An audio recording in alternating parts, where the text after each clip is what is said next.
Ma arvan, et see käis läbi siis minu autentise treeneri Valter Espe, kellega siis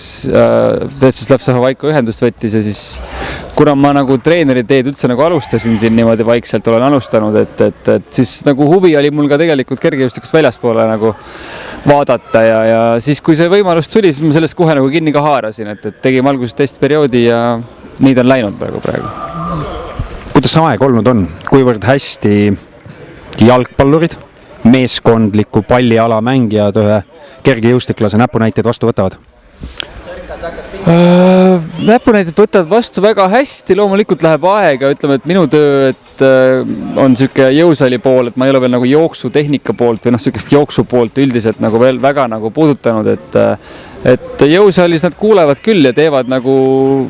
teevad järgi küll nii nagu mina nagu ette neile ütlen, et selles suhtes nagu jalgpallur üldiselt on minu meelest siuke väga kuulekas sportlane, et võib-olla mis seal on siuke erialane ettevalmistus on natuke võib-olla teistmoodi, et see on ka mulle uus tegelikult, et ma olen siin mõningatel loengutel käinud, et mis see jalgpalli fitness on, et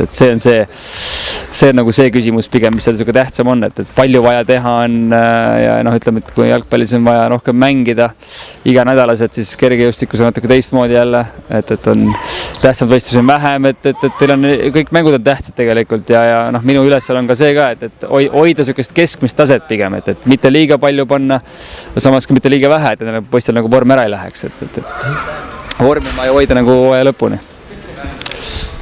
Millisena sa enda rolli siin meeskonna juures selles mõttes näed, et milliseid muutusi sa ootad? Ootad sa reaalselt, et mehed läheksid jõulisemaks, kiiremaks? Milliseid muutusi sa ootad? See on ka hea küsimus. Ma arvan, et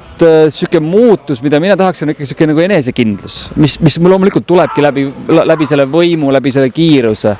Loomulikult ma ei taha ka seda, et me oleksime liiget nagu siuksed suured ja tugevad, et me tahaks pigem, et oleks siuksed nagu inimesed, kes nagu siis või sportlased, kes on siis võimelised nagu tegema võimalikult kvaliteetseid liigutusi, nii jalgpalliliigutusi, nii esimesel kui teisel poolel ja eriti poolega lõpus. Et see on nagu see, kuhu me nagu proovime jõuda, et praegu ma ikkagi näen, et me väsime ära poolega lõppudes ja siis